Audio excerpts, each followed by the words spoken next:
다 함께 일어나셔서 오늘 말씀을 봉독하시겠습니다. 오늘 말씀은 시편 128편입니다. 구약 페이지 899쪽.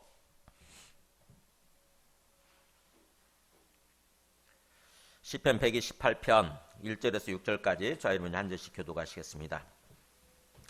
여호와를 경외하며 그의 길을 걷는 자마다 복이 있도다. 내가 내 손이 수고한 대로 먹을 것이라. 내가 복되고 형통하리로다. 내 집 안방에 있는 너의 아내는 결실한 포도나무 같으며 너의 식탁에 둘러앉은 자식들은 어린 감람나무 같으리로다. 여호와를 경외하는 자는 이같이 복을 얻으리로다. 여호와께서 시온에서 너에게 복을 주실지어다. 너는 평생의 예루살렘의 번영을 보며 너의 자식의 자식을 볼지어다. 이스라엘에게 평강이 있을지로다. 아멘. 앉으시겠습니다. 네, 오늘은 5월 가정의 달을 맞이해서 가정에 관한 말씀을 듣고 예배를 드리고자 합니다.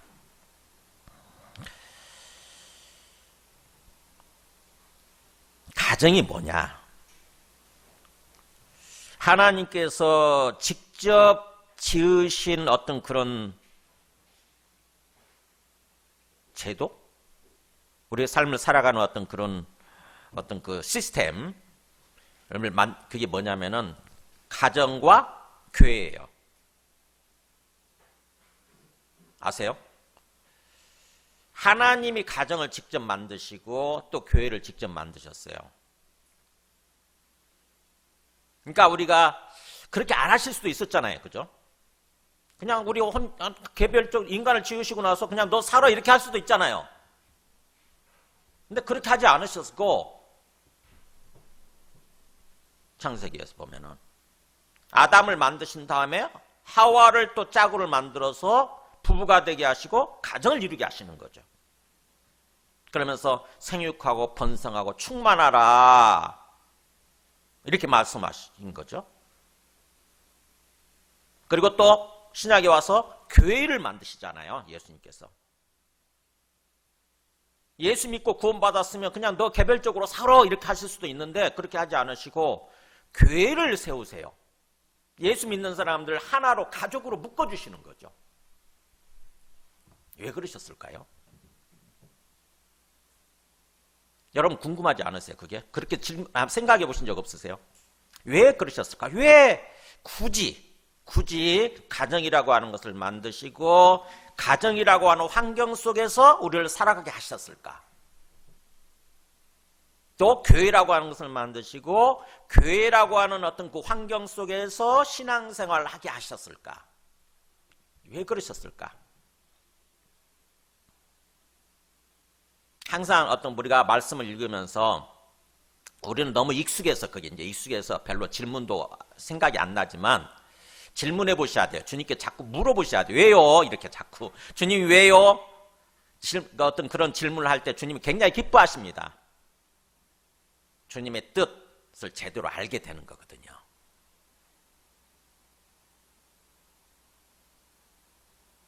왜 그러셨을까요? 오늘 말씀을 통해서 깊이 생각하시면서 한번 깨달아 보시기 바랍니다. 스스로 하나님께서 직접 여러분 마음속에 은혜를 베풀어 주셔서 깨닫게 해주시기를 간절히 바라면서 제가 기도하는 마음으로 오늘 말씀을 전하도록 하겠습니다. 가정, 오늘은 특별히 5월 가정의 달.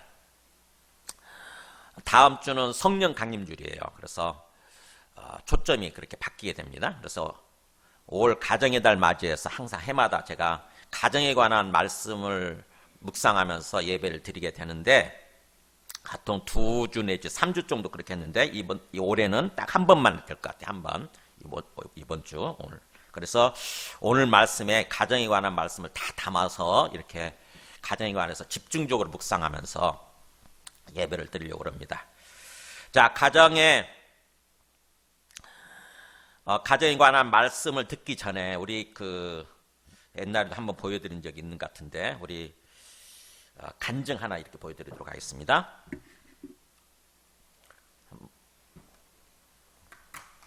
네, 우리 그 김복순 씨 찾아오신 거, 이게 기쁜 소식이에요. 하나님의 아들이 직접 찾아오신 거잖아요. 우리 삶의 주인 되시고 우리 삶을 행복한 삶으로 인도해 주시기 위해서 원래대로 하나님께서 원래대로, 이게 하나님 원래 계획이거든요. 우리를 지으시고, 그래서 우리에게 생명을 주시고 또 우리에게 가정을 주시고, 그 이유는 뭐냐면은 우리를 복되고 형통한 삶을 살아가도록 하기 위해서예요. 근데 그거를 잃어버렸었는데 이제 하나님이 다시 그 삶으로 인도하기 위해서 이 땅에 오셨다고 하는 거, 그게 기쁜 소식이에요.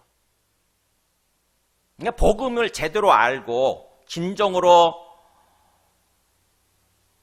주님을 믿게 되면은 그 삶이 이루어지는 거죠.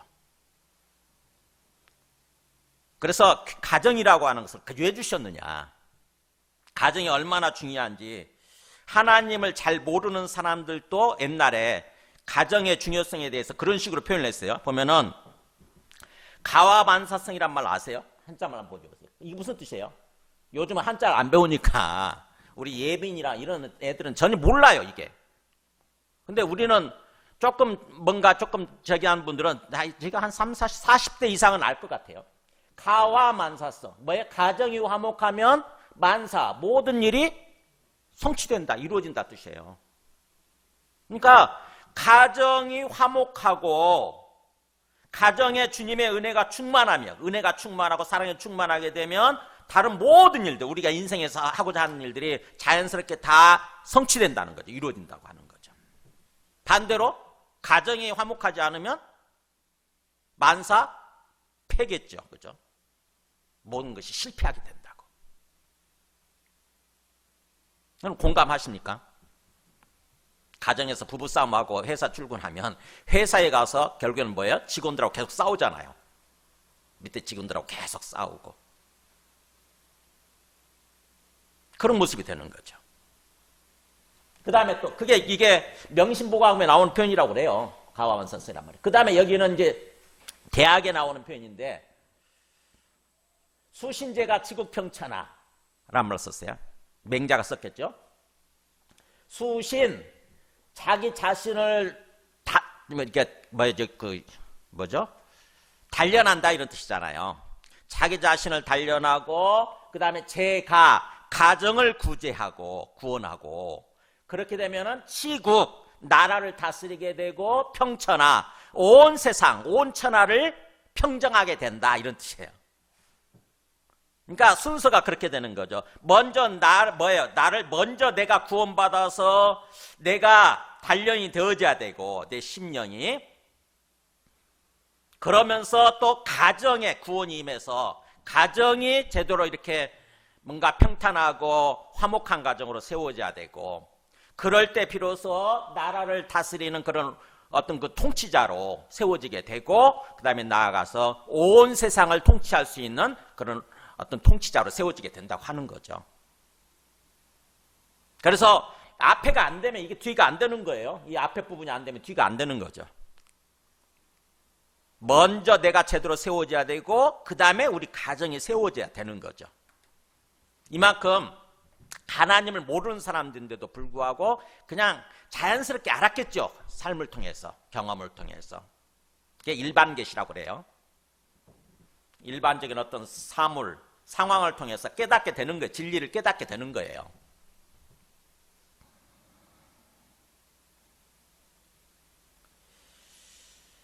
자, 오늘 가정이라고 하는 게 뭔지, 가정이 얼마나 하나님께서 우리의 가정을 어떤 가정으로 이끌어가기를 원하시는지 오늘 말씀을 통해서 한번 살펴보시기 바랍니다. 오늘 말씀 보면은 6절로 되어 있는데, 제가 뭔가 입주할 때마다, 입주 예배를 드릴 때마다 이 말씀을 가지고 전했는데, 전 뒷부분이 잘 몰랐어요. 5절, 6절. 1절에서 4절은 쉬운데 5절, 6절이 왜 있나라고 굉장히 잘 몰랐는데, 이번에 말씀을 준비하면서 그렇구나 그랬어요. 이게 뭐냐면 1절에서 4절까지는 일종의 설교입니다. 설교. 여호와를 경외하는 자에게 이런 삶을 살게 된다. 이런 복이 임하게 된다라고 하는 것을 얘기하는 거고요. 5절, 6절은 뭐냐면은 설교 끝나면 우리가 뭘 하냐면 마지막에 축도하잖아요. 축도예요. 5절, 6절은. 즉 다시 말하면 뭐냐, 축도라고 하는 것은 축복하면서 기도하는 거잖아요. 이대로 1절에서 4절 그 말씀대로 하나님께서 이루어 주시기를, 하나님께서 은혜를 베풀어 주셔서 1절, 4절 말씀대로 되도록 기도하는 거예요. 왜냐하면 하나님께 달려있는 거니까. 우리가 1절, 4절 말씀을 듣고 이렇게 되기를 소망하면서 하나님을 진짜 믿고 그 믿음대로 삶을 살아야 되지만, 그렇다고 해서 자연스럽게 이루어지는 것이 아니라 하나님의 은혜가 필요하다고 하는 것입니다. 하나님께 달려있다고 하는 거죠. 그래서 축복 기도하는 거예요. 그렇구나. 제가 처음 알았어요. 기가 막히구나 이게. 자, 1절에서 4절 한번 하나님께서 먼저 우리 가정의 목표, 우리 삶의 목표를 어떻게 정하셨는지 한번 보시기 바랍니다.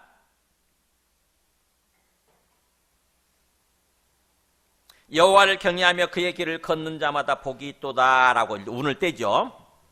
하나님을 경외하고 하나님의 길을 걷는 자마다 이런 복이 있도다, 이런 뜻이에요.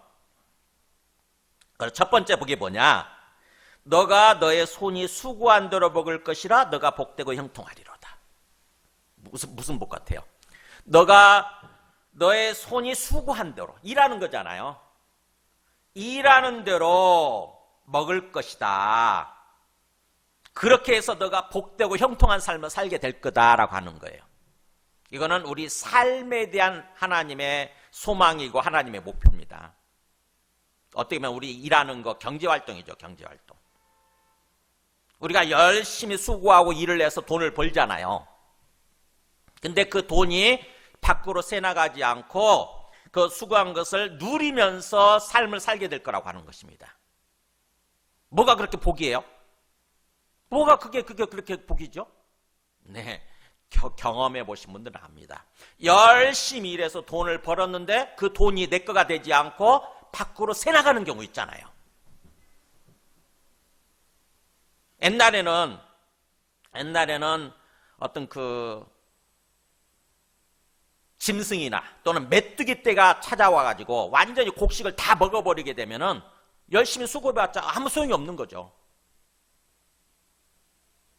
성경에 보면은 메뚜기 떼에 의해서 엄청난 어떤 그 심판을 받고 재난을 당할 거라고 하는 얘기가 있잖아요. 오늘날도 그런 일이 가끔 벌어지지 않습니까? 그죠? 열심히 수고해서 농사를 지어놨는데 메뚜기 떼가 찾아와서 다 먹어버리는 거예요. 또 열심히 일해서 농사를 지어놨는데 태풍이 불어가지고 다 떨어져 버리는 거예요. 올해 사과값이 왜 비싼 줄 아세요? 작년에 사과 농사 완전히 망쳤잖아요. 태풍 때문에. 그래가지고 태풍 막 사과가 엄청 떨어지니까 사과값이 오르겠구나 해가지고 이번에 유튜브를 봤더니 대구에 있는 어떤 그 도매상들 있잖아요. 중간 도매상들이 사과를 다 수거를 했더라고. 그러나 창고에다 다 저장해놓고 있는 거예요. 그러나 찔끔찔끔 내는 거지. 찔끔찔끔. 높은 가격에. 그러니까 계속 가격이 오르는 거예요. 정부에서 아무리 돈을 대준다 그래도 사과는 수입이 금지되어 있답니다. 그러니까 사과 수입 못하고 우리나라에 있는 것만 팔아야 되는데 그 비싸니까 정부에서 자꾸 물가가 오르니까 돈을 푼 거예요. 그럼 사과값이 떨어져야 되잖아요. 도매상들이 그렇게 하지 않는 거예요. 정부가 돈을 대주는구나. 더 올리는 거예요. 정부가 돈을 대주니까 더 올라도 그 사게 돼 있으니까. 그래서 사과값이 올랐대요. 그래서 이 중간 도매상들이 엄청나게 돈을 벌었답니다. 그렇구나. 그러니까 뭐예요? 열심히 수고해도 일해도 그런 식으로 뭔가 자연재해가 닥치게 되면은 수고한 대로 못 먹는 거죠. 또 전쟁이 일어났다고 생각하세요. 과거에 전쟁이 많았잖아요. 전쟁이 일어나게 되면은 다 뺏기는 거예요. 또 열심히 수고한 거. 우리 옛날에 일본으로 우리 식량 다 공출당한 거 아세요? 뼈 빠지게 일해서 농사를 지었는데 일본이 통치하고 있으니까 일본으로 다 나간 거예요. 그렇게 되면 우리가 수고한 것을 누리지 못하게 되는 거죠. 오늘날 같은 경우는 만약에 우리가 사건을 만난다거나 사고를 당한다거나 생각해 보세요. 또 질병에 걸린다거나 그러면은 우리가 수고한 것들이 다 그쪽으로 가게 됩니다. 보험회사로 또는 어떤 의사들에게로 그렇게 다 나가는 거예요. 우리가 온전히 수고했지만 그것을 온전히 우리가 누리지 못하는 것입니다. 근데 뭐예요? 여호와를 경외하며 그의 길을 걷는 자에게 수고한 대로 우리의 손이 수고한 대로 먹도록 해주시겠다고 하는 거죠. 하나님께서 지켜주시겠다는 거예요. 자연재해로부터 또는 어떤 질병으로부터 사건 사고로부터 우리를 지켜주셔서 우리의 수고한 것이 헛되지 않고 우리가 그것을 누리면서 행복한 삶을 살아가게 되도록 주님께서 지켜주시겠다고 하는 것입니다. 하나님은 우리한테 그런 삶을 원하신대요. 우리의 삶이 우리가 열심히 수고하면서 수고한 대로 먹고 누리는 참으로 복되고 형통한 삶을 살아가기를 주님께서 원하신다고 하는 것입니다. 우리의 인생에 대한 우리의 삶에 대한 목표예요. 하나님의 바람이고 하나님의 소망이에요. 그런 복을 우리가 받을 수 있다고 하는 거죠. 누가요? 어떤 사람이요? 여호와를 경외하는 사람한테, 여호와를 경외하고 그의 길을 걷는 사람한테 하나님께서. 그러면은 도대체 여호와를 경외하고 그의 길 걷는 게 뭐 그렇게 중요한 거야? 하나님을 경외한다는 말이 무슨 말이에요? 여호와를 경외한다. 성경에 보면은 시편 112편 1절을 보면 앞에 바로 시편에 이런 말씀이 있어요. 할렐루야 여호와를 경외하며 그의 계명을 크게 즐거워하는 자는 복이 있도다. 그러면서 똑같은 말 나오죠. 하나님을 경외하면서 하나님의 계명 말씀이겠죠. 하나님의 말씀 막 즐거워하는 거예요. 억지로 의무적으로 하는 것이 아니라 하나님의 말씀을 막 묵상하고 즐거워하는 거예요. 그런 사람한테는 어떤 복을 주시겠다고 그러냐면은 그의 후손이 땅에서 강성하며 자손의 복이에요. 후손의 복. 그 다음에 또 부와 재물이 그의 집에 있으며 경제적인 복, 재물의 복도 주신다고 그러네요.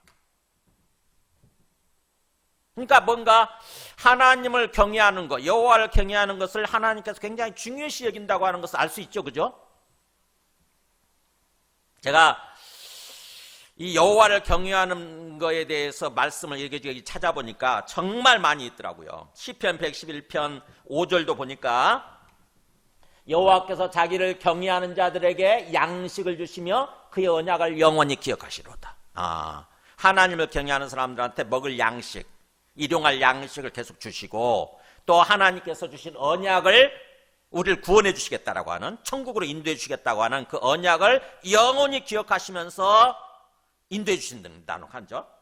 그 다음에 시편 115편 19절도 보면은 그는 자기를 경외하는 자들의 소원을 이루시며 또 그들의 부르짖음을 들으사 구원하시로다.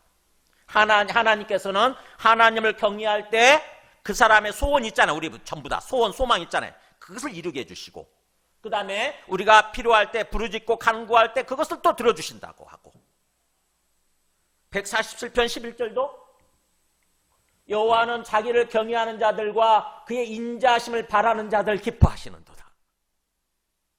하나님을 경외하는 자들 그리고 하나님의 인자하심, 사랑이죠. 하나님의 사랑을 바라는 자들을, 하나님의 은혜, 하나님의 사랑을 소망하고 바라는 사람들을 하나님이 오히려 기뻐하신대요. 이것만 봐도 그러니까 이 여호와를 경외한다고 하는 것이 얼마나 중요한지, 얼마나 하나님께서 중요하게 여기시는지 조금 우리가 좀 짐작이 되죠.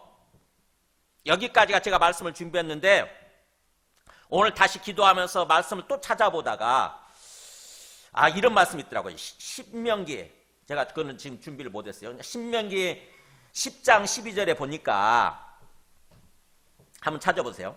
신명기 10장 12절 구약 페이지 277쪽이에요. 우리 김명희 사님 나중에 한번 거기를 해가지고 좀 올려주세요. 12절 13절 신명기 10장 12절 13절 12절 한번 읽어볼까요? 이스라엘아 너의 하나님 여호와께서 너에게 요구하시는 것이 무엇이냐? 곧 너의 하나님 여호와를 경외하여 그의 모든 도를 행하고 그를 사랑하며 마음을 다하고 뜻을 다하여 너의 하나님 여호와를 섬기고 내가 오늘 너의 행복을 위하여 너에게 명하는 여호와의 명령과 규례를 지킬 것이 아니냐. 하나님께서 우리에게 반절히 바라고 요구하는 게 뭐냐? 결국 핵심이에요. 핵심. 이 수많은 말씀이 있지만, 이렇게 엄청난 말씀들이 있지만 하나님께서 가장 원하시는 게 뭐냐? 딱 한 가지만 추려라. 그게 바로 뭐냐면은 하나님을 경외하는 거라는 거죠. 하나님을 경외하는 거. 하나님을 경외해서 하나님을 사랑하고, 그래서 마음과 뜻을 다해서 하나님을 섬기는 거. 그렇게 되면 하나님이 우리의 행복을 위해서 우리한테 주신 말씀, 이게 지켜지게 된다고 하는 거죠. 그러니까 하나님께서는 결국 뭐예요? 우리의 행복을 위해서예요. 우리의 행복. 우리가 행복한 삶을 살아가도록 하기 위해서 말씀을 주시고 여호와를 경외하기를 원하신다고 하는 것입니다. 우리가 여호와를 경외할 때에 우리의 행복한 삶이 이루어지게 된다고 하는 거예요. 그러니까 성경에서 가장 핵심이, 결국은 제가 성경을 통독하면서 생각하게 된 게 여호와를 경외하라는 거예요. 그렇다고 하는데 여호와를 경외한다는 게 뭘까? 경외한다는 게 여러분 뭘 것 같으세요? 경외, 말 그대로 풀면 경자가 존경한다고 할 때 경, 외자는 두려워한다 뜻이 외자예요. 막 하나님을 막 무서워한다는 뜻이 아니라 하나님이시기 때문에 온 세상을 지으신 정말 높디 높은, 우리가 감히 쳐다볼 수도 없는 그런 하나님이시기 때문에 하나님 앞에서 뭐예요? 우리 마음속에 두려움과 떨림이 있는 거예요. 두려움과 떨림이 있는 거, 우리 마음속에. 그게 경외하는 거예요. 그게. 그러니까 하나님을 사랑하는데, 하나님이시기 때문에 하나님을 사랑하는 모습이 우리 마음속에는 하나님을 경외하는 모습으로 나타나는 거죠. 옛날에 그런 말 제가 어릴 때 들었어요. 군사부일체 그래가지고 임금과 스승과 부모님은 한 몸이시다, 하나다. 그래서 그분들을 대할 때는 항상 뭐예요? 그분의 그림자도 받지 않으려고 하는 그런 자세가 필요하다. 조금 거리를 약간 뒤로, 약간 같이 걸으면서도 약간 반발짝을 뒤떨어져서 그분을 앞지르지 않고 걷는 거죠. 그게 그분을 존경하는 모습이라고 하는 거죠. 그래서 저는 실제로 스님하고 항상 많이 걸었던 적이 있는데, 스님 걸을 때 항상 이 말씀이 기억이 나더라고요. 그래서 항상 절대로 그분 앞에 그 선생님 앞에 앞서가려고 하지 않았어요. 반발자국 떨어서 항상 뒤따라가면서 얘기를 나눴죠. 그게 존경하는 거고 경외하는 것입니다. 그러니까 우리가 하나님 앞에 서 있는데 하나님을 바라보고 하나님 앞에 나가서 이렇게 경배하고 예배를 드릴 때도 우리 마음속에 두려움과 떨림이 있어야 되는 거예요. 하나님을 하나님으로 인정하는 거잖아요. 그죠? 하나님을 하나님으로 인정하고 그 앞에서 나를 낮추고 겸손히 따라가려고 하는 거. 그게 하나님을 경외하는 거예요. 그 마음이 있을 때, 그게 진짜 믿음이잖아요. 그 마음이 있을 때 비로소 오늘 이 말씀대로 우리가 수고한 것이 헛되지 않고 하나님께서 지켜주시며 그것을 통해서 참으로 복되고 형통한 삶을 살아가도록 하나님께서 인도해 주신다고 하는 것입니다. 그렇게 해주시겠다고 하는 거예요. 그래서 여호와를 경외하며 그의 길을 걷는 자마다 그랬잖아요. 마다. 에브리원이에요. 에브리원. 실제로 히브리어로 콜, 그렇게 모든, 올이란 말이 있더라고. 콜. 그러니까 누구든지 그런 뜻이에요. 누구든지 진정으로 하나님을 믿고 하나님을 경외하고 그래서 그의 길을 걷으려고 할 때 하나님의 길이에요. 하나님의 길. 말씀에 나타나 있는 건 하나님의 길, 하나님이 정하신 그 길을 걷는 사람마다 누구든지 이런 복을 누리게 해주시겠다고 하는 것입니다.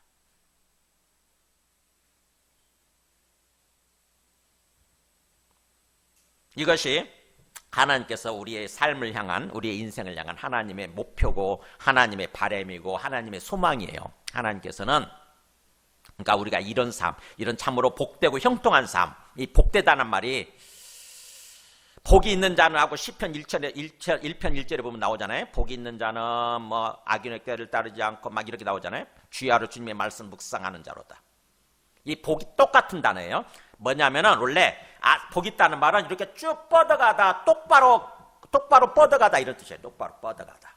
그러니까 하나님 뜻대로 하나님의 원래 계획대로 막 뭔가 막히지 않고 쫙 뻗어나가는 거. 이게 복이에요. 복. 성경이 말씀하는 복. 형통한 거죠. 한마디로 얘기하면. 그래서 복되고 형통하다는 말이 형통하다는 말도 토부 그래가지고 창세기에서 하나님 보시기에 좋았더라고 하는 그 단어예요. 그러니까 하나님의 창조 섭리에 합당하다는 거죠.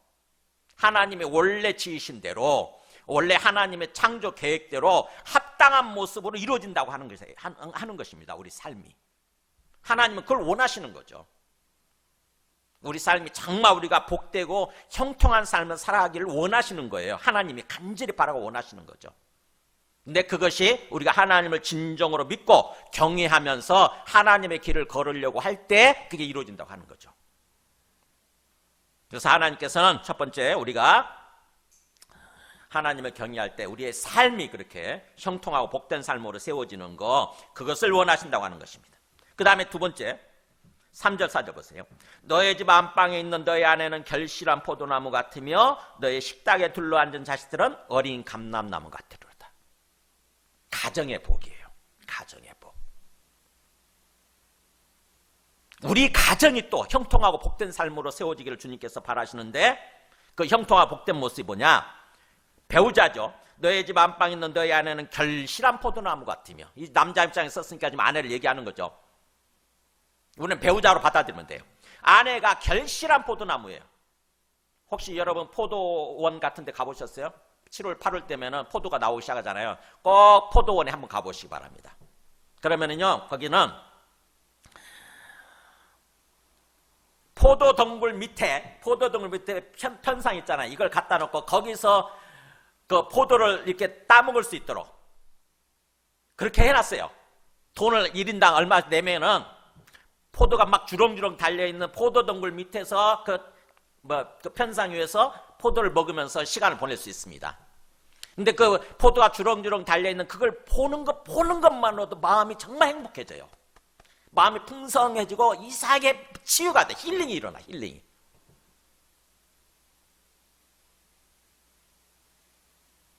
아내가, 배우자가 그런 모습이라는 거죠. 결실한 포도나무. 포도송이가 주렁주렁 달려있는 결실한 포도나무 같이 느껴진다는 거죠. 그러니까 뭐예요? 배우자를 통해서 기쁨과 뭔가 풍성함을 얻는, 행복해지는, 우리 마음이 행복해지는 그런 모습이 된다는 거죠.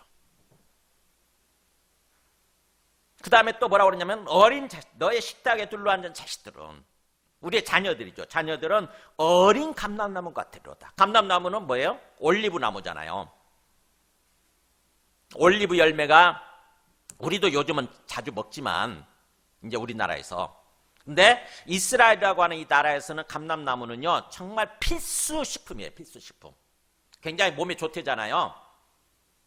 지방성분이지만 우리 몸 살찌게 하지 않고 오히려 우리 몸을 굉장히 건강하게 만들어주는, 우리 몸을 활성화시켜주는, 그게 이 감람나무 열매라고 하지 않습니까? 그러니까 굉장히 귀한 거죠. 중요한 거예요. 근데 어린 자식들이 어린 감람나무 같대요. 어리다는 말은 뭐예요? 장차 희망을 주는 거죠. 이 아이들이 자라게 되면은 뭔가 어떤 다자란 감람나무가 되게 되면은 풍성한 열매를 내겠구나 라고 하는 희망을 보는 거죠. 희망. 자녀들을 통해서 미래의 희망을 우리가 느낄 수 있다고 한다면 그게 행복하잖아요. 그래서 배우자를 통해서 뭔가 기쁨과 어떤 풍성함을 느끼게 되고, 그 다음에 또 자녀들을 바라보면서 미래에 대한 어떤 희망을 가질 수 있다고 한다면 그 가정이 참으로 형통하고 복된 그런 모습이 되는 거죠. 하나님께서는 우리 가정이 그렇게 세워지기를 원한다고 하는 것입니다. 어떤 사람이 그것을 누리느냐? 여호와를 경외하는 자는 이같이 복을 얻으로다. 그러니까 뭐예요? 마치 봉투처럼, 우리 편지 봉투처럼 앞에서 여호와를 경외하며 그의 길을 걷는 자마다 복이 있도다 이렇게 시작을 해가지고 4절에서 여호와를 경외하는 자는 이같이 복을 얻으로다라고 딱 마치는 거예요. 이렇게 마무리하는 거예요. 이거를 우리 뭐 국어 문법에서 쌍괄식 들어보셨어요? 쌍괄식 앞에다 딱 배치하고 뒤에서 배치해가지고 딱 가운데다가 내용을 딱 담는 거죠.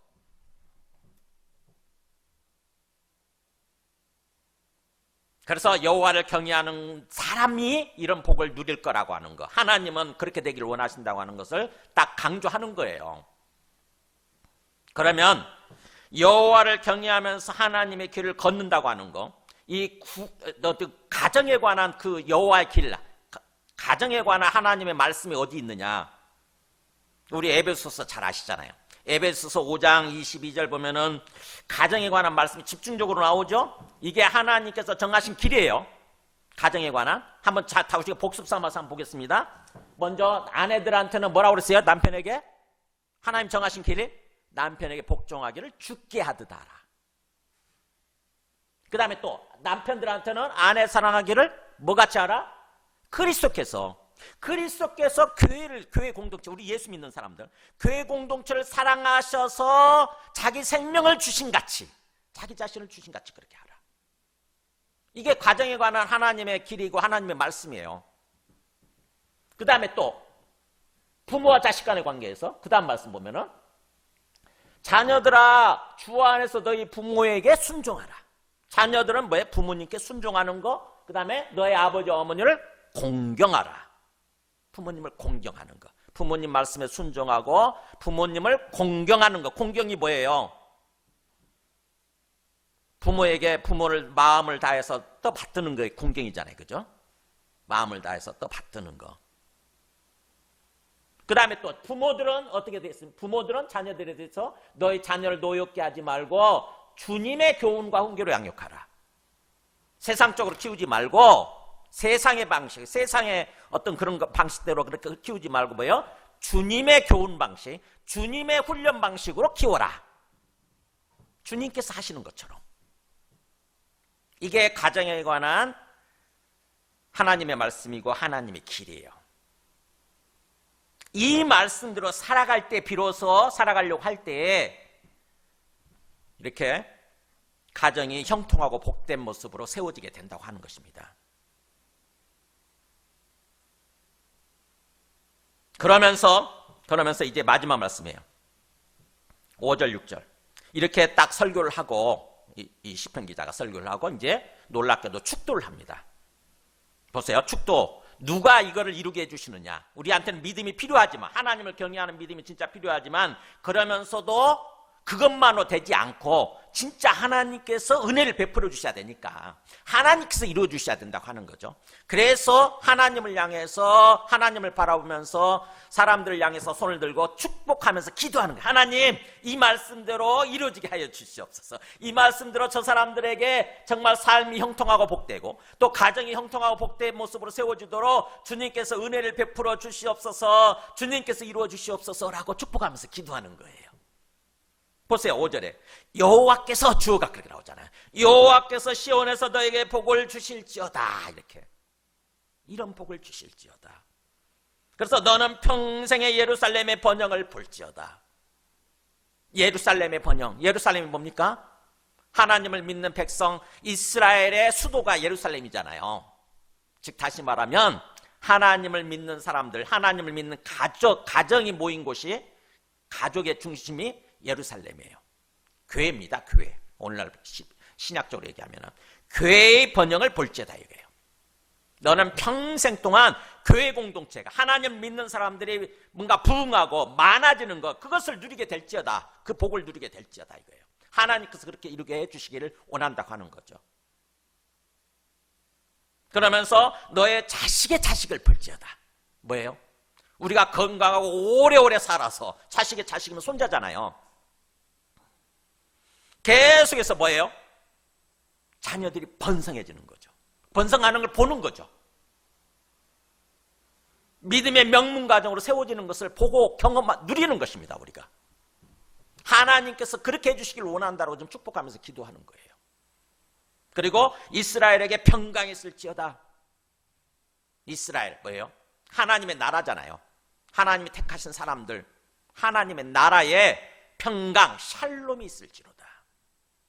그러니까 보면은 뭔가 공동체의 번영, 교회 공동체의 번영에 대해서 축복하면서 기도하면서 또 우리 개인의 건강과 장수에 대해서 또 이렇게 또 축복하면서 기도하고, 그 다음에 또 나라의, 하나님의 나라의 또 샬롬을 위해서 축복하면서 기도하는 거죠. 그러니까 뭐예요? 하나님께서는 우리 개인이 건강하고 장수의 복을 누릴 뿐만 아니라 교회 공동체가 번성하고 부흥해야 되고, 또 나아가서 나라의 평강이 오는, 온 나라가, 온 세상에 평강, 샬롬이 오는, 그걸 원하신다고 하는 것입니다. 그걸 하나님께서 이루어 주실 수 있고 그렇게 이루어 주기를 바라는 마음으로 축복하면서 기도하는 거죠. 그게 하나님 손에 달려 있다고 하는 거죠. 하나님의 은혜에 달려 있다고 하는 것입니다. 그래서 우리가 어떻게 보면은 이 가정에 관한 말씀을 묵상할 때 왜 또 가정이냐? 구원의 관점에서 바라봐야 돼요. 구원. 제가 어제 카톡에도 잠깐 올렸지만 성경 말씀, 모든 성경 말씀은 뭐예요? 구원을 위해서 주신 거예요. 구원.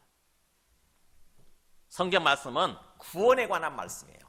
근데 우리가 구원하면 자꾸 한 가지만 생각한다고.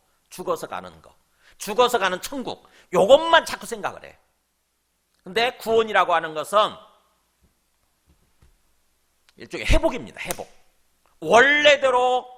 원래대로 치유되고 회복되고 돌아가는 거, 원래대로 돌아가는 거, 이게 구원이에요. 우리가 물에 빠졌을 때 그 사람, 물에 빠진 사람을 구제해 준다고 그러잖아요. 구원이죠. 그게 구원. 그러면 물에 빠진 사람을 이렇게 구출해내는 게 뭡니까? 원래대로 되돌리는 거잖아요. 그죠? 그게 구원이에요. 구원. 그러니까 구원이라고 하는 것을 자꾸 죽어서 가는 거, 죽어서를 자꾸 전제에 달고 죽어서 가는 것만 생각할 게 아니라 원래대로, 하나님이 원래 창조하신 대로의 치유고 회복이고 돌아가는 거다, 이렇게 생각을 해야 돼요. 그래서 구원을 성경에서 보면은 구원은 3단계로 말씀합니다. 이 땅에서의 구원이에요. 먼저 이 땅에서의 구원. 하나님이 창조하신 대로 하나님이 주가 되셔서 하나님이 이끌어 가시는 그런 삶을 사는 거, 형통하고 복된 삶을 사는 거, 이게 1단계 구원이에요. 그걸 우리가 하나님 나라라고 그러죠. 하나님 나라에 들어간다, 하나님 나라의 삶을 산다, 하나님이 통치하시는 삶을 산다는 뜻이거든요. 그게 1단계 구원이에요. 이 땅에서의 구원. 오늘 말씀이 그거죠. 1단계 구원. 이 땅에서 하나님이 주관하고 이끌어 가심으로써 형통하고 복된 삶을 사는 것. 그 다음에 2단계 구원은 뭐냐면 그런 삶을 살다가 죽으면, 죽었을 때 뭐예요? 죽더라도 우리의 영혼이 하나님 계신 것으로 가는 것. 지옥에 가지 않고 하나님 계신 것으로 가는 것. 2단계 구원이에요. 2단계 구원. 마지막 3단계 구원은 뭡니까? 주님이 재림하실 때 우리 몸이 부활해서 부활의 몸으로, 다시는 죽지 않는 영원히 사는 그 몸으로 천국에 들어가서 천국에서 영원히 사는 거, 영생의 삶을 사는 거, 하나님과 더불어서 직접 하나님을 보고 하나님과 대화도 하고 교제도 하고 산책도 하고 차도 마시면서 하나님과 더불어서 지복의 삶을 사는 거, 지극히 행복한 삶을 사는 거, 이게 마지막 3단계 구원이에요. 성경은 그것을 얘기합니다. 그러니까 성경은 구원에 관한 말씀인데 그 구원을 지금 어떤 단계 구원을 말하는지를 항상 우리가 생각하면서 말씀을 읽어야 돼요. 말씀을 드려야 돼요. 주로 구약의 말씀들은 이 땅에서의 구원받은 삶에 대해서 많이 얘기를 하지요. 특히 이 가정에 관한 말씀도 뭐예요? 가정이 구원받아서 하나님이 원래 계획대로, 하나님 바라고 소망하시는 대로 가정이 형통하고 복된 모습으로 세워지는 거, 그것을 위해서 지금 말씀을 주시고 계신다고 하는 것입니다. 그러니까 그냥 무조건 가정에 다르기 때문에 또 가정에 관한 말씀을 주시는구나 이렇게 생각하지 마시고, 구원의 관점에서, 하나님의 관점에서 생각을 해야 돼요. 그래야 이 말씀이 흩어지지 않고 하나로 모아지게 됩니다. 깨닫게 돼요. 우리 속담 중에 구슬이 서말이라도 꿰어야 보배다라는 말이 있잖아요. 그죠? 옛날에 막 어떤 그 조그마한 알바하고 그럴 때 구슬을 꿰는 어떤 그런 일 하는 걸 봤는데, 많이 구슬이 막 이렇게 가득 바구니에 담겨 있어요.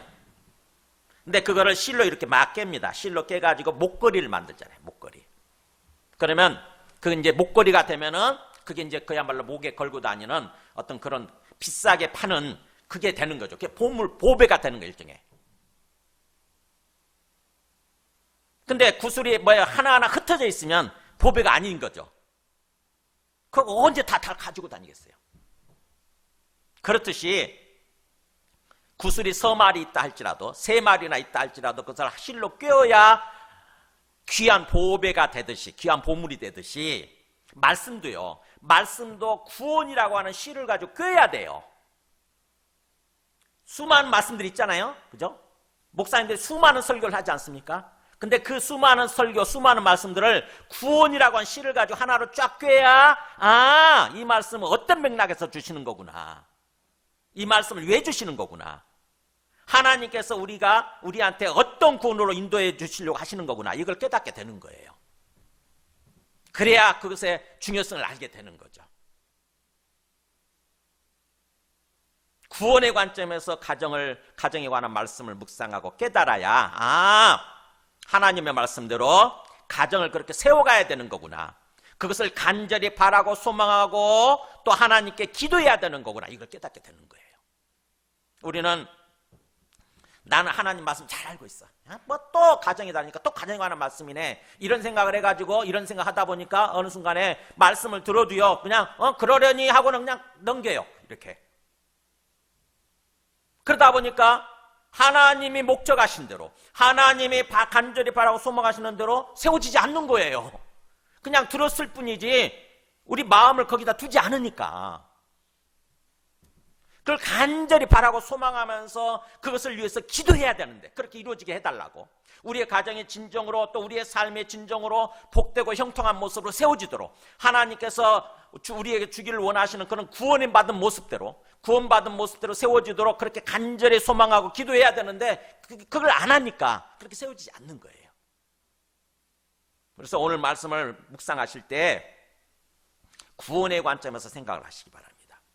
하나님께서 우리에게 어떤 구원을 주기를 원하시는지, 어떤 구원으로 인도하기를 원하시는지, 구원의 관점에서 오늘 말씀을 깊이 생각하시면 하나님께서 또 성령을 통해서 우리 마음속에 은혜를 부어주시게 되면 우리가 내가 이런 삶을 살아야 되겠다, 이런 가정을 이루어야 되겠다, 이렇게 생각하고 주님께 기도하게 되는 거죠. 그러면 시간이 지나면 자연스럽게 그 삶으로 세워지게 되고 또 그 가정의 모습으로 세워지게 되는 거죠. 남이 다 알고 있다, 난 다 들었다, 수도 없이 들었다, 그런 생각을 내려놓으시고 진정으로 하나님께서 우리한테 뭘 말씀하고자 하시는지 하나님의 관점에서 항상 말씀을, 항상 그게 중요해요. 항상 하나님의 관점에서 말씀을 듣고 생각하시기 바랍니다. 하나님의 관점에서, 내 관점에서가 아니라 하나님의 관점에서 자꾸 생각을 해보세요. 하나님이 왜요? 이 말씀을 왜 주시는 거지? 왜 가정에 관한 말씀을 주시는 걸까? 왜 어떤 가정이 되기를 원하시는 걸까? 왜 그래야 되는 거지? 네, 하나님께서 우리한테 가정을 왜 주셨을까? 하나님이 교회를 또 우리한테 왜 주셨을까? 뭐예요? 그 가정에서, 교회에서 하나님을 배우는 거예요. 하나님을 알아가는 거예요. 하나님의 사랑을 누리면서 알아가는 거죠. 하나님과의 관계를 알아가도록, 배우도록, 그걸 누리도록, 그것을 위해서 가정이라고 하는 것을 주시고 교회를 주신 거예요. 그래서 가정 속에서, 부부관계 속에서, 남편과 아내 부부관계 속에서, 또 부모와 자식, 그런 어떤 부모-자식 관계 속에서 하나님을 배우는 거예요. 하나님이 우리의 남편이시기도 하시고 하나님이 우리의 부모님이 되시기도 하시잖아요. 그래서 그 관계 속에서 우리가 하나님이 나를 이렇게 대하시는 거구나. 하나님이 이렇게 나를 사랑하시는 거구나. 이걸 알게 되는 거예요. 그것을 위해서 가정이라고 하는 것을 주시고 교회를 주신 거예요. 그렇다고 한다면 그 가정과 교회가 하나님의 계획대로, 하나님의 목표대로, 하나님의 바람과 소망대로 세워져야 되는 거죠. 우리는 그것을 간절히 바라고 소망하면서 또 그렇게 기도해야 된다고 하는 것입니다. 하나님, 진정으로 우리의 삶이 이렇게 이루어지게 하여 주시옵소서. 복되고 형통한 모습으로 세워지게 하여 주시옵소서. 그리고 또 우리의 가정이 이렇게 이루어지게 하여 주시옵소서. 복되고 형통한 모습으로 세워지게 하여 주시옵소서. 하나님 그거 원하신대잖아요. 하나님 원하신다고 하시지 않으셨습니까? 저도 간절히 원합니다. 하나님 은혜를 베풀어 주세요 라고 이렇게 해야 되는 거죠. 우리가 믿긴 믿지만 우리의 믿음만 갖고 안 되는 거죠. 하나님의 은혜가 항상 베풀어져야 돼요. 그래서 우리의 구원이라고 하는 것은 에베소에서 나오죠. 구원이라고 하는 것은 하나님의 은혜와 우리의 믿음으로 이루어지는 거예요. 어디 나오죠? 에베소서 2장 3절 보여줘 보세요. 구원에 대해서 얘기하면서 이런 표현을 한 적이 있어요. 전에 우리도 다 본질상 진노의 자녀, 하나님의 심판을 기다리는 진노의 자녀였더니 긍휼이 풍성하신 하나님이 우리를 사랑하신 그 큰 사랑을 인하여 같이 있습니다. 허물로 죽은 우리를 그리스도와 함께 살리셨고 너희는 은혜로 구원을 받은 것이라. 네. 허물로 죽어있던 우리, 영적으로 죽어있었죠. 근데 그거를 하나님이 은혜와 긍휼을 베풀어 주셔서 하나님이 우리를 살리셨다는 거죠. 그러면서 8절에서는 이렇게 표현해요. 너희는 뭐라고 그럽니까? 그 은혜에 의하여 믿음으로 말미암아 구원을 받았다. 그러니까 시작은 하나님의 은혜에 철저하게 하나님이 일방적으로 찾아오셔서 자기 아들을 통해서 우리한테 은혜를 베풀어 주신 거죠. 하나님의 은혜에 의해서 그 다음에 우리는 뭐예요? 그걸 믿음으로써 중간 과정에 우리의 믿음이 들어간 거예요. 믿음을 통해서 그 구원이 하나님의 은혜가 우리께 되는 거예요. 어떻게 구원이 이루어지는지 아시겠어요? 하나님의 주도적으로 은혜를 베풀어 주시고 시작하십니다. 또 하나님이 항상 은혜를 통해서 인도하시는 거죠. 근데 그 은혜가, 그 구원이 내 것이 되기 위해서는 뭐예요? 나에게 믿음이 필요해요. 믿음이. 소낙비가 막 위에서 쏟아부어지고 있어요. 근데 그 소낙비가 내 것이 되려면 뭐가 돼야 되죠? 내 그릇이 하늘을 향해서 펼쳐져 있어야 돼. 그릇이 엎어져 있으면 아무리 소낙비가 쏟아부어져도 한 방울도 내 거가 되지 않습니다.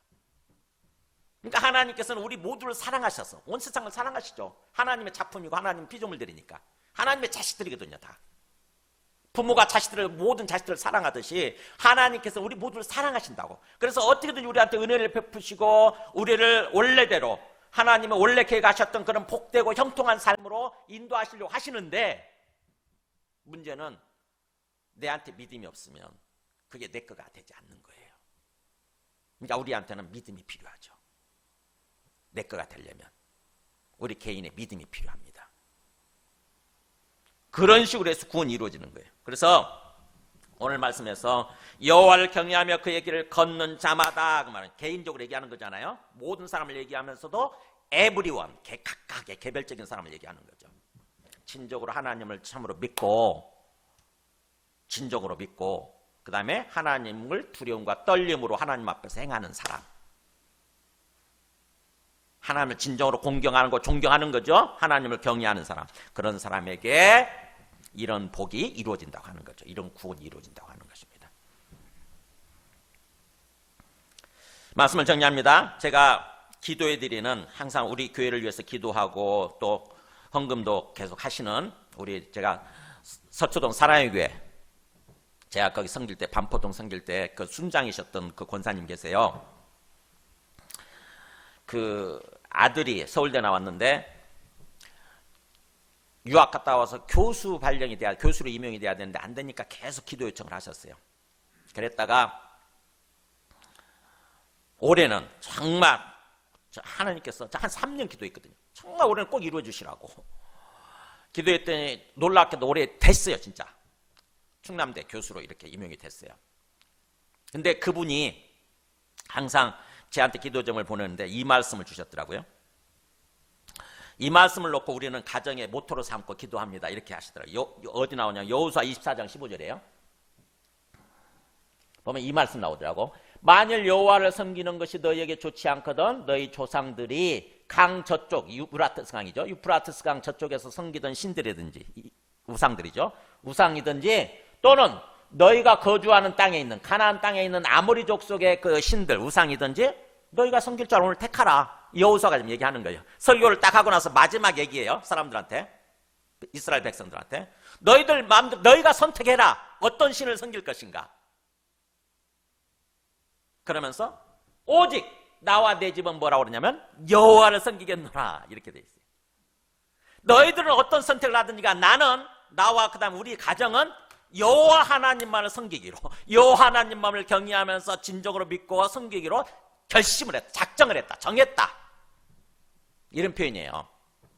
근데 이 말씀을 저한테 기도점으로 주시면서 우리 가정은 이 말씀을 모토로 삼고 가정에다 딱 걸고 기도하고 있습니다. 이렇게 하더라고요.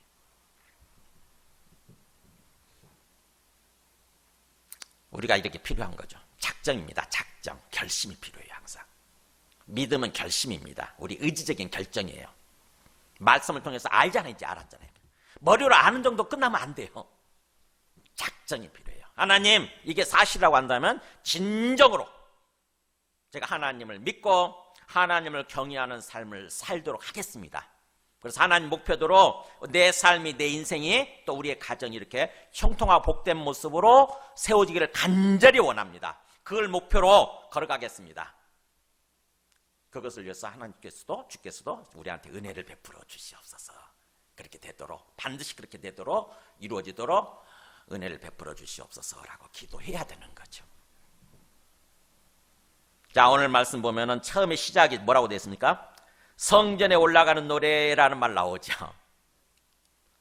시들을 말씀들을 분류를 해놨는데 이거는 성전에 올라가는 노래에 속한 어떤 말씀이에요. 성전이 뭐죠? 성전에 왜 올라가죠?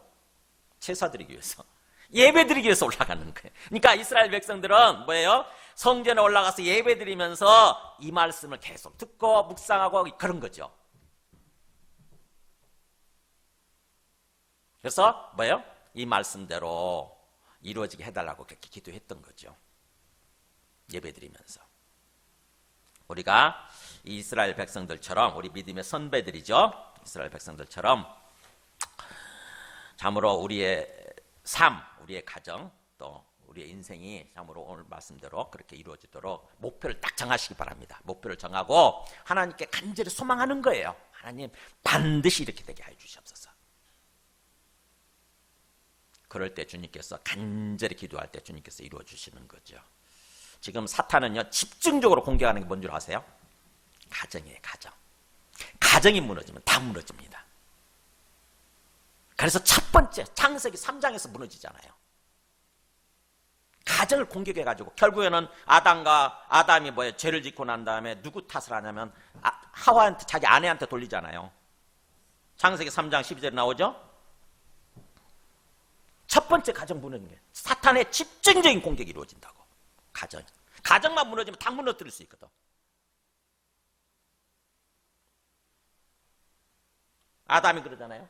하나님이 내게 주셔서 나와 함께 있게 하신 그 그녀가 그렇잖아요. 여자가 그 남의 열매를 주므로 내가 먹었나이다. 자기 책임으로 돌리지 않고 아내 탓하는 거죠. 이게 무너진 모습이에요. 창세기 4장 8절 보면 결국 또 이제 형제들 사이에 또 죽이죠. 가인이 그의 아우 아벨을 쳐 죽이니라. 최초의 존속 살해 사건이에요. 존속 살해 사건. 형제를 죽인다. 오늘날도요 사탄이 집중적으로 공개하는 건 가정이에요. 그래서 요즘 뭐예요? 사탄이 이끌어가는 문화 속에 우리가 들어갔습니다. 현재 보면은 20대 30대 결혼 못 하잖아요. 지금 현재 결혼하고자 싶은 마음도 별로 없고 결혼하려고 해도 안 돼. 지금 비결혼, 그 다음에 또 결혼해서도 자식이 요즘 거의 하나를 낳거나 아니면 안 낳거나, 저도 지금 거기에 걸려있죠. 비출산. 저도 모르게 거기에 걸려 들어간 것 같아요. 동성애. 집중적으로 가정을 무너뜨리고 있습니다. 사탄이. 사탄의 전략이에요. 핵심 전략. 가정만 무너뜨리면 다 무너뜨릴 수 있다는 거예요. 그잖아요. 실제로 가정이 무너지면 우리 삶이 무너지고 하나님 나라가 무너지고 다 무너집니다.